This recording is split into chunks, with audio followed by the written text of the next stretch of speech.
Paper valuation అనేటువంటిది కూడా జరుగుతూ ఉంది.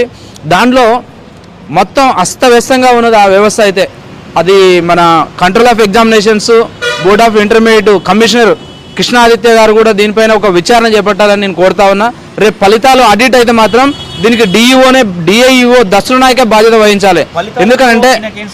ఎందుకనంటే ఆయన పేపరు ఆన్సర్ పేపర్ లేకుండా answer keys board of intermediate paper దిద్దేటప్పుడు ఆ కీ లేకుండా ఓన్లీ అధ్యాపకులను దిద్దమని 4 రోజుల నుంచి పేపర్ దిద్దిస్తారు. కీ లేకుండా ఎట్లా దిద్దుతారు? కీ ఉంటే క్వశ్చన్ పేపర్ ఉండదు, క్వశ్చన్ పేపర్ ఉంటే కీ ఉండదు. ఈ విధంగా అస్తవ్యస్తంగా పేపర్ వాల్యుయేషన్ అనేటువంటి చేయించడం జరుగుతుంది. ఒక్క రూమ్లో 30 నుంచి 40 మందిని మందిరేసి చాలా క్రౌడ్గా ఉంది. ఫ్యాన్లు లేవు, వాటర్ ఇచ్చే వాళ్ళు లేరు. ఇవన్నీ కూడా మళ్ళీ లెక్కలు మాత్రం అన్ని సౌకర్యాలు బాగున్నాయి, 2000 మందిని కూర్చోబెట్టి మంచిగా చేపిస్తున్నా అని లెక్కలన్నీ కూడా పైకి పంపిస్తాడు. ఇక్కడ మాత్రం సౌకర్యాలు లేవు. ఈ విధమైన అంటే